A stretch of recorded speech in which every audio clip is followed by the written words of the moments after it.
হাজবেন্ডকে সারপ্রাইজ দেওয়ার জন্য ঈদের তৃতীয় দিন ক্যান্ডেল লাইট ডিনারের আয়োজন করলাম। আর আমরা ঘরের বউরা যতই ক্লান্ত থাকি, যতই আমাদের ব্যস্ততা থাক না কেন, হাজবেন্ডকে সারপ্রাইজ করার জন্য, তাদেরকে খুশি রাখার জন্য সব কিছুই করে থাকি। হ্যালো এভরিওয়ান, আসসালামু আলাইকুম। এই পিঠাটা ভাজতে কার কীরকম লাগে? আমার কিন্তু খুব ভালো লাগে। তেলের মধ্যে দিলে যে ফুটে ওঠে না, এই ফুটে ওঠা বা ফুলে ওঠাটা দেখতে না খুবই ভালো লাগে, একটু অন্যরকম লাগে, একটু ছেলে মানসিকতা আর কি। তো যাই হোক, ঈদের তৃতীয় দিন সকালের নাস্তা ছিল এগুলি। তো আমার হাজব্যান্ড তো ঈদের 7 দিন পর্যন্ত লাচ্চা সেমাই খেয়েই যাবে, তাই 7 দিন পর্যন্ত ঈদের আমেজ থাকে, এই সেমাইয়েরও আমেজ থাকে। তো এই যে আমার তো চা থাকতেই হবে, যেহেতু রমজান চলে গিয়েছে, এখন চাটা আবারও শুরু করে দিয়েছি। তো সকালের নাস্তা করে দুজন মিলে একটু কথা বলে, একটু হাসি ঠাট্টা করে এখন চলে আসলাম দুপুরের লাঞ্চের আয়োজনে। তো আজকে আমি রোস্ট রান্না করব। তো ঈদের পরে যেহেতু এই পর্যন্ত আমি বাসায় রোস্ট পোলাও রান্না করি নেই, আম্মু পাঠিয়েছিল খাবার, আবার ও বাসায় যেয়ে খেয়ে এসেছি, তো সব মিলিয়ে হয়নি এই 2 দিন রান্না করা। তো আজকেই প্রথম রান্না করলাম। তো এখানে বেবি চিকেন ছিল, তার জন্য আমি চিকেনটা ভেজে নেই। বেবি চিকেনটা ভাজলে আসলে শক্ত হয়ে যায়, তার জন্য আমি এখানে না ভেজে রান্না করতেছি। তো এটা রাজালাও আর বা রোস্ট যে যেটা মনে করতে পারেন। তো মশলাটাকে ভালোভাবে কষিয়ে এখন আমি চিকেনটাকে দিয়ে দিলাম। আর আমার বাচ্চারা এই বেবি চিকেনটা খেতে বেশি পছন্দ করে। আমার ঘরে রোস্টের জন্য সবসময় বেবি চিকেনে আনা হয়। আর এটা সিদ্ধ হতেও সময় কম লাগে, খেতেও মজা বেশি। তো আমি মশলাটাকে ভালোভাবে কষিয়ে চিকেনের সাথে তারপর আমি টক দই দিয়ে দিলাম। আসলে টক দইটা ফেটিয়ে নিতে ভুলে গিয়েছিলাম, তার জন্য এরকম হয়েছে, একটু পরে ঠিক হয়ে যাবে, সমস্যা নেই।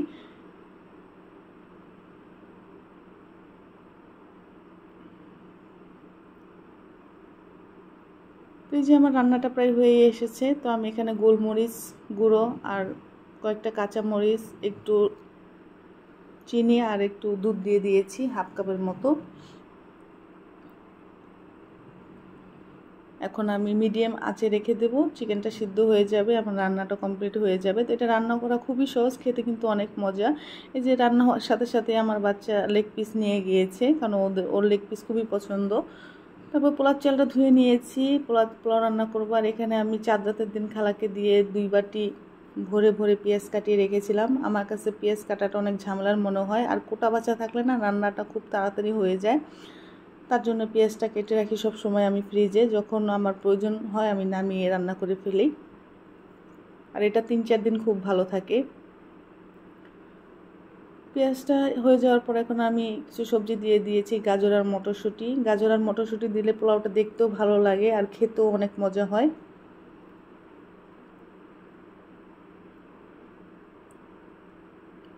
এখন চাল দিয়ে ভালোভাবে কষিয়ে নেব।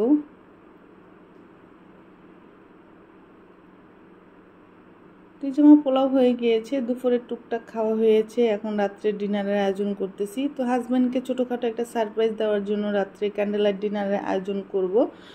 তো আমি ওরকমভাবে প্রিপারেশন নিতে পারিনি, তো যতটুকু হাতের কাছে ছিল তার মধ্যে আমি যতটুকু করতে পেরেছি আর কি। হাজব্যান্ডকে না মাঝে মাঝে সারপ্রাইজ দিতে ভালো লাগে, কারণ হাজব্যান্ডরাও তো আমাদের জন্য অনেক কিছু করে, মাঝে মাঝে আমাদের তারা সারপ্রাইজ দেয়, তো আমাদের থেকেও তারা কিছু প্রাপ্য আর কি। তো এই যে আমার ছোটোখাটো আয়োজন, তো হাতের কাছে যা ছিল তাই দিয়ে আমি এটা করে নিয়েছি। আসলে আরেকটু গর্জিয়াস হতো যদি ক্যান্ডেলের চারপাশে আমি একটু গোলাপের পাপড়ি ছড়িয়ে দিতে পারতাম, কিন্তু বাট আমি ভুলে গিয়েছিলাম বলতে, ব্যস্ততার কারণে। যদি বলতাম তাহলে হয়তো নিয়ে আসতো, জিনিসটা আরও বেশি সুন্দর হতো। তারপর হাজব্যান্ড অনেক খুশি হয়ে গিয়েছে আমার এই ছোট্ট আয়োজনে। তো আমি আসলে বেশি কিছু রান্না করি নেই, কারণ যেহেতু রমজানের শেষ, এখন আসলে অতটা খাওয়া দাওয়া করা যায় না, একটু খেলেই মনে হয় পেট ভরে যায়। তার জন্য হাজব্যান্ড যেই আইটেমগুলো বেশি পছন্দ করে সেগুলিই রান্না করেছি। গরুর গোশত ছিল আর রোস্ট আর পোলাও।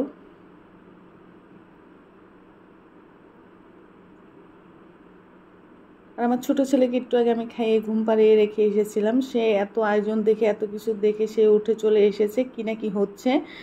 এই যে দেখেন, সে এখন ক্যান্ডেলটাকে নিভাবে, সে মনে করেছে কারোর বার্থডে, এই কারণে এটা জ্বালানো হয়েছে। আসলে বাচ্চাদের জন্য না ওরকম কিছুই করা যায় না, যখন কি আর বলবো।